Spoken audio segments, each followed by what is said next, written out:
చూడండి, named theorem ఈరోజు చెప్పి డిస్కస్ చేసే రెండు కూడా నేమ్డ్ థియరమ్స్. ఒకటేమో కాషీస్ ఎస్టిమేషన్ థియరమ్ ఒకటి, ఒకటేమో లివైస్ థియరమ్ ఒకటి. ఎగ్జామినేషన్ మీకు స్టేట్ ఇంప్రూవ్ అడుగుతాడు. State and prove Cauchy's estimation theorem, అలాగే స్టేట్ ఇంప్రూవ్ లివైస్ థియరమ్ అలా అడుగుతాడు. స్టేట్ ఇంప్రూవ్ కూడా మీరు రాయాలి. దట్ ఇక్కడ కాషీస్ థియరమ్ చూడండి, కాషీ ఎస్టిమేషన్ థియరమ్ చూడండి. First f is analytic in B of A comma are. అంటే ఒక బాల్లో సెంటర్ ఏంటి, ఏడేసార్ బాల్లో ఎఫ్ అనేది ఎంటికలో అంటే కంటిన్యూస్ డిఫరెన్షియబుల్ అవుతుంది. కాస్ట్ మెకానిక్ ఈక్వేషన్ కండిషన్ హోల్డ్ చేస్తున్నప్పుడు modulus of F of Z less than equal to F for all Z belongs to B of A comma are. అంటే ఈ బాల్లో ఫంక్షన్ బౌండ్ అవుతుంది. అంటే కదా కంటిన్యూ బౌండ్ అంట. బౌండ్ అవుతున్నప్పుడు F rate of F at A is equal to F factorial by F factorial to F by R power to చేయాలి. F rate of F at A less than equal to F factorial into F by R power అని చెప్పాలి. దీనికి ఏం చేయాలంటే last theorem మనం చెప్పిన theorem use చేసుకోవాలి. First statement వాడు ఇచ్చేయండి. ఇక్కడ modulus of F of Z less than equal F అని ఇచ్చాడు క్యాపిటల్. నెక్స్ట్ ఏం చేస్తారంటే ఒక క్లోజ్ బాల్ కూడా తీసుకోండి.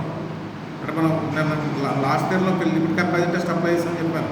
కంపారిజన్ టెస్ట్ అప్లై చేస్తే స్మాల్ ఆర్ క్యాపిటల్ ఆర్ కన్నా తక్కువ రేడియస్ బాల్ కూడా తీసుకున్నాం. ఆ ball entirely content B of A comma. అప్పుడు మనం ఏం ప్రూవ్ చేసాం అక్కడ F rate of F at A B of A comma అంటే entirely content B of A comma capital R అవుతుంది. లాస్ట్ టైం చెప్తాం మనం F rate at A is equal to F factorial by F factorial 2 by last theorem integral curve R F of W by W minus A whole power N plus 1 prove చేస్తాం.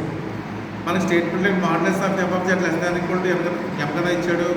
ఆ ఇది condition apply కూడా చేస్తారంటే ఈ condition apply చేయడం కోసం ఓసెస్ modulus apply చేయండి. మోడలస్ అప్లై చేస్తే modulus of n rate of F at a వస్తుంది. ఎన్ ఫ్యాక్టర్ మోడలస్ అవసరం లేదు. 2 బై మోడలస్ అవసరం లేదు. 2 బైకి అవసరం లేదు. మోడలస్ ఐకి పెట్టాలి. మోడలస్ ఆఫ్ ఐ పెట్టాలి. దీన్ని మోడలస్ పెడతాం. Modulus of F of W by modulus of W minus whole power N plus 1 రాస్తాం. అర్థమైందా? ఇప్పుడు modulus of F of W అవుతుంది మనకి లెస్ దాన్ ఈక్వల్ క్యాపిటల్ అది రాస్తాం. నెక్స్ట్ డబ్ల్యూ మైనస్ ఏ అవుతుంది మనకి లెస్ దాన్ స్మాల్ ఆర్ అవుతుంది. అంతే కదా మరి ఎంటైర్లీ కంటైన్ ఉంది కదా బాల్. ఇక్కడ ఏ పాయింట్ తీసుకున్నప్పటికంటే దానికి ఏ difference less than small R అవ్వాలి. ఇప్పుడు దీని ప్లేస్ ఏం రాయొచ్చు మనం స్మాల్ ఆర్ పవర్ ఎన్ రాయొచ్చు. అది నోట్ చేసి స్మాల్ ఆర్ పవర్ ఎన్ ప్లస్ 1. దీని ప్లేస్లో డబ్ల్యూ రాయొచ్చు. అవి నోట్ చేస్తాం. నెక్స్ట్ అంటే క్యాపిటల్ రాస్తాం. నెక్స్ట్ మోడలస్ ఆఫ్ ఐ అంటే ఎంత అవుతుంది ప్లస్ 1 అవుతుంది. అక్కడ modulus of F Z less than equal to M కదా సార్. ఇక్కడ ఎఫ్ డబ్ల్యూ ఉంది కదా, ఇక్కడ ఎఫ్ జెడ్ కదా సార్. లెస్ దాన్ ఈక్వల్ పెట్టే కదా అక్కడ ఎఫ్ డబ్ల్యూ కదా సార్. రెండు సిమిలర్గా కాదు. లెస్ దాన్ ఈక్వల్ పెట్టాక రెండు రాసిన తర్వాత ఎప్పుడైతే మోడలస్ ఆఫ్ ఐ తీస్తాం మోడలస్ని ఇంటిగ్రల్లో పట్టుకెళ్ళినప్పుడు లెస్ దాన్ ఈక్వల్ పెట్టాలి. అంటే అక్కడ sir models of F integral ఉందనుకోండి, ఇంటిగ్రల్ మోడలస్ ఇంటిగ్రేషన్లో తీసుకెళ్ళినప్పుడు లెస్ దాన్ ఈక్వల్ పెట్టాలి. ఇక్కడ ఎఫ్ ఆఫ్ జెడ్ ఉంది కదా సార్. అక్కడ ఎఫ్ ఆఫ్ డబ్ల్యూ ఉంది కదా, వేరు కదా రెండు. F of Z less than equal to z ఏంటి ఇక్కడ for all Z belongs to అంటున్నాం. జెడ్ అనేది డిడి పాయింట్ ఇన్ ద బాల్. ఆ జెడ్లో డబ్ల్యూ తీసుకోండి, అందులో పాయింట్ డబ్ల్యూ పాయింట్ అంతే. Same condition apply. ఇప్పుడు అందరూ మనకు ఫైనల్గా ఇక్కడ n factor by 2 by capital ఏమో r power N plus 1 modulus of DW వచ్చింది. ఇది కూడా కాన్స్టెంటే. ఇంటిగ్రేషన్ బయటకు వచ్చేయండి. అంటే M into N factor 2 by capital M by R power ప్లస్ని రాసిన ఇంటిగ్రేషన్ ఆఫ్ ఎలా curve R modulus of DW వచ్చింది. Modulus of DW W.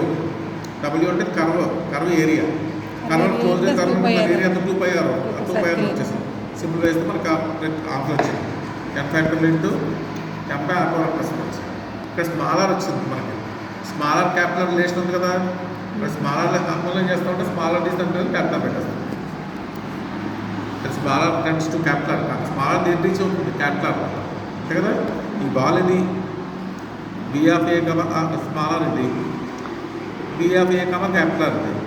But small R దేని రీచ్ అవుతుంది మ్యాక్సిమం క్యాపిటల్ రీచ్ అవుతుంది. క్యాపిటల్ రాసి ఇది కాషీస్ ఎస్టిమేషన్ థియరమ్. నెక్స్ట్ దీన్ని యూజ్ చేస్తే మళ్ళీ ఇంకో థియరమ్ చేస్తాం లిమిట్ వేస్తారు. ఇది కూడా ఇంపార్టెంట్. ఇక్కడ స్టేట్మెంట్ ఏంటి F is bounded entire function.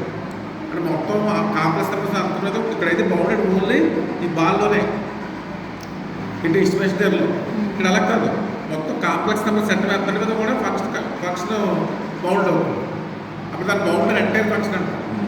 మొత్తం కాంప్లెక్స్ నెంబర్ సెట్ మీద ఫంక్షన్ బౌండెడ్ అని ఉంటారు. Bounded entire function. Entire function అయితే ఆ ఫంక్షన్ ఏమని చెప్పాలి, కాన్స్టెంట్ ఫంక్షన్ చెప్పాలి. కాన్స్టెంట్ ఫంక్షన్ అంటే ఫస్ట్ డిఫరెన్షియేషన్ వాల్యూ 0 అవుతుంది చెప్పాలి. సేమ్ దానికి ఎంత రాసిన ఈ కాస్ట్ ఎస్టిమేషన్ స్టేట్మెంట్ అంతా రాస్తాం. మనం ఇంప్రూవ్ చేయాలి. F is of z equal 0 for all Z belongs z చెప్పాలి. ఎస్టిమేషన్ థియరీలో ఉన్న ఈ ఎఫ్ఆర్ఎఫ్ వాల్యూస్ నోట్ చేయండి.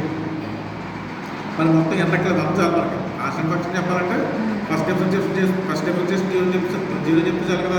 ఇప్పుడు ఇది N+1 పెట్టండి. అని పెడితే modulus of F dash of A less దాన్ ఇప్పుడు 1 ఫ్యాక్టర్ 1 అవుతుంది. ఎఫ్ బై ఆర్ పవర్ 1 అవుతుంది.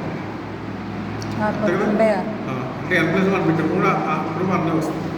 అంటే ఇలా వచ్చింది. మనం కాంప్లెక్స్ నెంబర్ అంటే ఇదేమో బి ఆఫ్ ఏ కమా అంటే ఇది కాంప్లెక్స్ అంటే మొత్తం ఉంటారు. అంటే ఆర్ఎం వల్ల మొత్తం కాంప్లెక్స్ ఈ మొత్తం కండిషన్ అంతా మొత్తం కాంప్లెక్స్ టప్పులు అవ్వాలంటే ఆర్ మ్యాక్సిమం కదా. ఇప్పుడు are tense infinity 1/r tense ఎంత అవుతుంది మనకి 0. ఇక్కడ దీంట్లో సబ్స్టిట్యూషన్ చేస్తే F dash of A less than కూడా 0 వచ్చింది. For all A belongs to B of A comma. అర్థమైందా?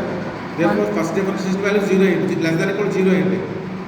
మాడ్యులస్ వాల్యూ లెస్ దాన్ కూడా 0 అయింది. ఫంక్షన్ అవ్వాలి ఇది కూడా 0 అవ్వాలి. 0 కన్నా తక్కువ పాజిటివ్ నెంబర్ ఉంటుంది కదా. ఇక్కడ తప్పనిసరిగా ఎఫ్ డాష్ ఆఫ్ జెడ్ అవ్వాలి 0 అవ్వాలి. సరిపోతుంది.